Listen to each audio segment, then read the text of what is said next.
Good morning, everyone. Thank you for coming out.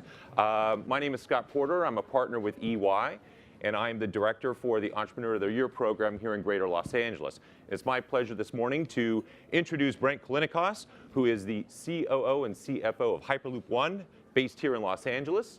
Prior to Hyperloop, Brent was the CFO of Uber Technologies. Prior to Uber, he was an executive with Google for 14 years? 7 years. And Microsoft prior to that for 14 years. So needless to say, he has a little bit of experience in the technology sectors. Gray hair. Yeah, gray hair, right? We were talking about it. He comes to us from University of North Carolina, Chapel Hill, where he received both his Bachelor's of Science in Business as well as an MBA. And then I found out, actually through a personal discussion a few months ago, originally from South Africa. So welcome, Brent, this morning. Thank you for joining us. We're going to talk a little bit about Hyperloop One, and I think we're going to cue a video to start off. Got it?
Cool. That's a dramatic video. So tell us, is that what drew you out of retirement to come down here and work with Hyperloop?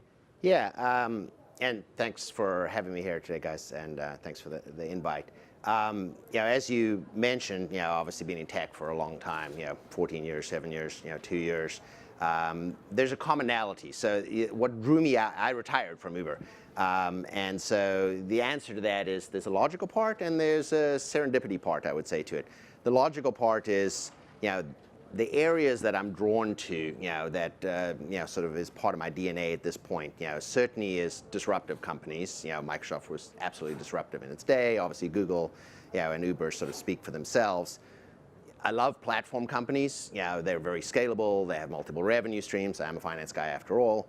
And then obviously there's a benefit to being involved in the leader in the space. I mean, every one of those companies, you're not playing catch up with somebody else.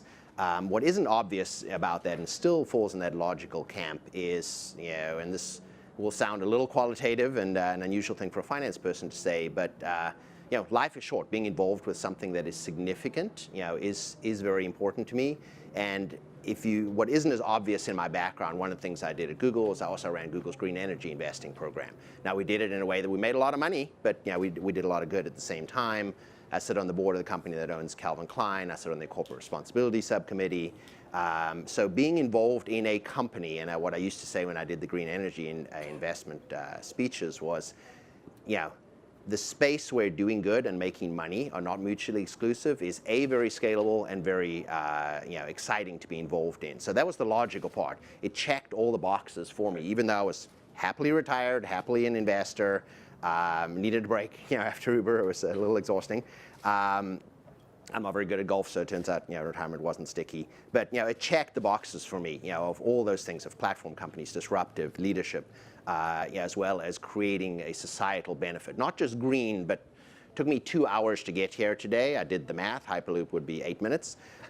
So, and it's not just moving, people, it's moving goods. And so, being able to do, good at the same time, was amazing. And the serendipity part was we actually, after our time, moved to LA because of, my daughter. Our daughters actually go to school together because of her music. And then I became an investor in the company and just became, the gravitational pull brought me in. So you'd mentioned, that you're looking at more than a business. You're solving issues. Tell us what are the challenges that Hyperloop One is looking to address for us here in the world? Yeah, that's a good question. There's multiple use cases. So what everybody thinks about when they see the video and when they read about Hyperloop is people traveling through a tube at 700 miles an hour. And of course that is faster than a plane, and that is part of the use case, and that is sort of the interesting headlines.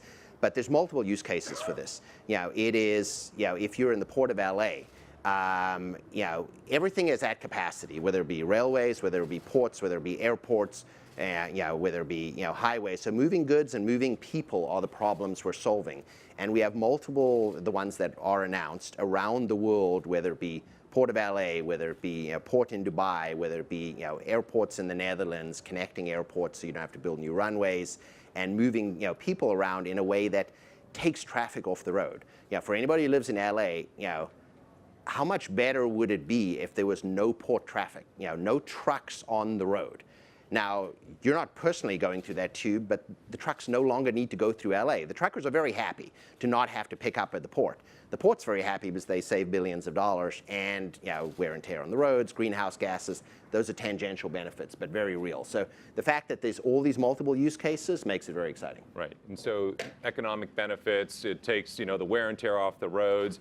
We have this this constant battle over the cost of transportation tied to oil. Oil now is dropped; it's at a low today. So, from a economic perspective on the company, how is this going to be a viable alternative in the long run? Well, yeah. So what I also used to say around green energy is everybody wants to be green, but if you say to them, you can do this, it's better for the environment, it's better for people, but it costs you more. There's a subset of the population, there's a subset of investors, there's a subset of companies and partners that want to get involved in that. If you say it's cheaper, it's faster, it's better, and it's greener, and it does these societal benefits, as long as you have that and, everybody is interested. And when you're talking about Hyperloop, the easiest thing to compare it to is high-speed rail, even though that is most likely, a scenario just for people, not for cargo, and we're on demand, so we're not like a train. It's 3 times as fast as high-speed rail, and it's 2/3 the cost. So this is a plane for the cost of a bus ticket when you're the end user of it. So it isn't that you pay more in order to have Hyperloop. You will pay less as an end user. And if you're viewing a route and you're viewing a comparison to the alternatives, it checks those economic boxes. So it is that and model. Now, there's some confusion out there. People think of Hyperloop One, the company, but there's these various Hyperloop projects. Can you differentiate those two for us? Yeah, I mean, there's, as I mentioned, we are the only people, building a Hyperloop, and you saw sort of a teaser there of what we're doing in the desert, and I'll show you a sort of a scoop video later. But there is nobody else building a Hyperloop. There are, the space has a few other people in it that have the same first name, I would say. Mm-hmm. They're not competitors, in the true sense, in terms of they're not doing the same thing we're doing. Now, there certainly are projects going on, like what Elon Musk is doing with the college challenges, et cetera. It is good to have people's IQ focused on the space, but it is certainly something where we don't have we're not Intel with AMD. We don't have a competitor doing exactly what we're doing. Okay. And you had mentioned earlier that you're a platform guy, right? You're looking at platforms, and this is a disruptive technology, a disruptive platform. Within the company, how would you say that everybody inside is viewing this as we're going to create the next what? I mean, the sort of mom and apple pie statement is we're going to change the world. I mean, everybody views it's a mission-driven company in terms of what we're trying to do is solve very large problems. This isn't a at Google was to say, don't do something that is good for 1 million people, do something that's good for 1 billion people. So we're trying to solve large problems, and we're not trying to be a train in a tube. This is a different mode of transportation. It looks most like a train, which is why you get that analogy, but it is a different mode of transportation. And we at EY, we recently conducted a study around purpose-led initiatives and what have you, and that's what we're finding, that when you have entrepreneurs and companies who are really built around a purpose, they're most likely to succeed. And is that what you're seeing also now, in, not only in Hyperloop and the technology there, but also across the technology space? Are you seeing more and more of that? Yes, I mean, certainly maps to my career. I mean, I worked for Bill Gates, and I worked for Larry Page, and I worked for Travis. Now working for Rob and Shervin. You don't start with how do I make money from it. You start with what is the problem I'm trying to solve, whether it be, well, the taxi experience isn't great, or it's hard to find information, or there's no standards in computing. Whatever it is, you start with that problem, and you figure out the business model at the same time. But if you look at the tech companies that are super successful, they're going after very large markets. Sometimes people didn't even realize it was a problem that needed to be solved. In this case, people nod very quickly when I talk about the things I talk about in terms of things at capacity, the experience on the roads, the creaking infrastructure, particularly in the US. But the other thing that's unique about Hyperloop is what you see with most US tech companies is they start in the US and then they gradually expand. They may go to Europe and then they go somewhere else. We're immediately in a multinational company. Even though almost everyone is in LA, there's about 50 people in Vegas, we're about 265 people. We'll be about 450 people by the end of the year. There's people on the planes all the time because we name a continent, we have a project going on. Okay, and that brings me to the next question. So you're already all around the world, and we're going to see a video here in just a little bit. When you're looking at the projects that Hyperloop One is involved with right now, which are the ones, where are you making your big bets? Where do you see that the technology, the platform is going to have the greatest impact here in the near term? Yeah, and so the interesting thing is we've gone from a very cool technology solving a very large problem to the natural stage where you're sort of knocking on doors and trying to get people to listen, constituencies, be they mayors, be they governors, be they prime ministers, be they heads of state, to inbound interest. We did something like what we did at Google, where Google Fiber, if anybody's familiar with Google Fiber, went out and said, if you're a city and you want Google Fiber, come tell us. Come with government sponsorship, come with some kind of route and business case. We did that, wondering who was listening in that. We had 2,600 entries from around the world. We culled it down to 60, then we culled it down to, a lot of these with government support, culled it down to 35 semi-finalists. And recently, Rob and Shervin were in India announcing several finalists there. And so almost, it seems like daily, we get an inbound interest from somebody that is running an area that absolutely has that capacity and is needing to do something. So then for us, it's working through that filter. Because we can't be everywhere. I mean, we don't have 5,000 people yet, but a high quality problem having to deal with excess demand for sure. So we will look at the things that you imagine we have to deal with. This isn't delivering stuff over the internet. This is actually physically putting a product on the ground, underneath the ground, underwater, et cetera. We need rights of way. We need, how much is the government leaning in? And several, of these things where the governments come to us and say, we have a right of way. Give us the business case for it. Let's talk about the technology, et cetera. So it is about the rights of way. It's the level of government sponsorship. You're talking about transportation network. None of this just happens on the back of private money. It takes public participation.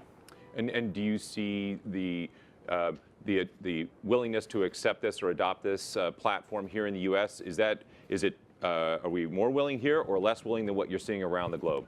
Yeah, I mean, I would have historically said, maybe there's light at the end of the tunnel. I would say historically the U.S. is not a country that invests in infrastructure. The rest of the world. Well, yeah, right. That's what we're talking about. We're waiting for it right now. Yeah, there's a but at the end of my my sentence. The U.S. has typically not seen the strong correlation between investing in infrastructure and economic growth. If you look at the rest of the world, they absolutely get it. That is what they do. And we have embarrassing Wi-Fi compared to other areas of the world. We certainly have creaking physical infrastructure. And so to the extent that there is money, I was reading articles about $1 trillion that the new administration wants to put into it. And in all the articles is Trump wanting to get educated on Hyperloop. So certainly we want to be part of solving that problem in the U.S. We're not reliant on the U.S. There are several conversations and routes, and I said Port of LA, that is certainly one. There's several things that came in through the global challenge. The opportunity in the U.S. is large, but we're not reliant on the U.S. I'd hate for the U.S. to play catch up here. History would tell me that's what will happen. Maybe things are different now. We'll see. Okay. And you have aggressive expansion plans, as we just talked about. So what are the first one or two that we're going to hear about here? Yeah. So besides the projects, there is, and when you saw the first video, the cost, it really is about point A to point B, and that is what the future is about, is saving you time. So I left my house up in Pasadena. I got here in 2 hours. Now, if I had to go all the way to close by here to catch a Hyperloop for the last piece of it, wouldn't have saved me much. So it's really just about this thing becoming a network and getting you from point A to point B faster, with the Hyperloop being the backbone of it. Got it. Got it. Well, with the last few minutes that we have left, I'd like to see if anybody has any questions that you'd like to ask. Any questions out there? Go ahead. Obviously, you want to move containers from the Port of LA down to the rail yards, so you don't have any weight restrictions. I mean, container weight's 45,000 pounds. Yeah, there's different Hyperloops. I mean, we didn't show you all the multiple versions of them. So the use case that actually I find most exciting is the multi-use case, which is people and people and not containers, but people and cargo. That's what you're seeing there. The ones for the port are much bigger and can take a shipping container, and people won't be going through them. And there it isn't as much about speed. They don't care if the shipping container goes at 700 miles an hour. They care about throughput. Can you put one of these things through every 7 seconds? That's what it's about, and that's a different kind of Hyperloop. I mean, different scale. Okay. Any others? There's one right here. Sorry. So the transportation innovation space is getting pretty saturated. What differentiates Hyperloop One from the competition? Yeah, I mean the transportation space, is certainly one that is in need of multiple solutions to it. Whether it be my past employer, Uber, whether it be what we're doing here, these things coexist. And we certainly have people that are paying attention to this space, as I said earlier. They're coming at it from a different direction. They're not coming at it from we need to build this backbone. We need to provide the technology into it. There may be consultants to it. They may be doing pieces of it. They may be building pieces of it. This is, to borrow a little bit from my background, in a very bad analogy, this is much more of a Microsoft model than an Apple model. A Microsoft model says you're providing a key piece of technology, and you don't really care who's making the PC, if I'm talking about the operating system. And there's lots of opportunities for people to participate in revenue streams. An Apple model is much more vertically integrated. We're not going to be the people laying concrete. We're not going to be the people making tubes. There's going to be pieces. There's going to be operating systems. We don't care about being the operator. We're not the toll collector. So when we go into a country, we create thousands of construction jobs. We create engineering jobs. We create maintenance jobs, which is why governments say, you're an atypical US tech company, because typically when they come in here, all the money goes to the Netherlands or to Ireland, and no jobs get created in country. We actually get to create that benefit, which certainly means we get a different level of reception. But I think the entire space, and I don't want to sound too Star Trek-y, on demand is, everybody thinks about on demand right now, calling your Uber on demand. We're on demand as well, and we're point to point. So it's not like a train where a train has its limitations in terms of speed, because it's not just in the engineering part of it, but it needs to stop all the time. Once you get in one of these things in your pod, you don't stop till you're going to your destination. Whoever's in there with you is going to exactly the same spot. Who's in the pod in front of you may be going somewhere else, and you don't have to worry about the schedule. It's on demand. And so the on demand, I think, is here to stay. Certainly autonomous. This is autonomous as well. As everybody else I seem to be involved with, this is a simpler form of autonomous. It's more about packet switching, if you will, than an autonomous car, which needs to know, if Timmy runs out in front of me chasing his ball, what do I do? There's no traffic inside the Hyperloop other than other pods. So it's a simpler form of autonomous. But I think those are the two big themes that are going to drive a lot of what we do and what a lot of other people in space do. So, Brent, what do you see as the biggest challenge, the greatest challenge, for the technology and the platform? So it's about engineering, not technology. This isn't, again, that's been around for a while. And there's it's dealing with the scale of it and dealing with the time frame of it. And so you certainly need government support. We seem to have that in spades already or in multiple areas of the world. You certainly need the rights of way. It does take time to put one of these things in place. We're still comfortable saying we'll be moving cargo by 2020 and moving goods by 2020. Cargo by 2020, people by 2021, and there's multiple ones coming thereafter. Now, of course, each of the projects themselves, the company's asset light. So, you asked fundraising. We don't need to raise that much money as a company because it's engineers, it's space in LA, it's some teams around the world. The projects are asset heavy. The projects are billions of dollars. We don't fund the projects. The projects are funded by the government, debt investors, equity investors, so it's sort of unique. Opportunistically, people can invest in either one or the other. One's not dilutive to the other. But we need to make sure the company, I and other people need to make sure we fundraise for the company. We then need to work on the projects, and you have multiple constituencies you're dealing with there. Okay. So none of this stuff is not doable. It's just, it's not super easy. All right. Well, thank you, Brent, for coming in this morning and working with us. Thank you. And thank you, everybody. Okay.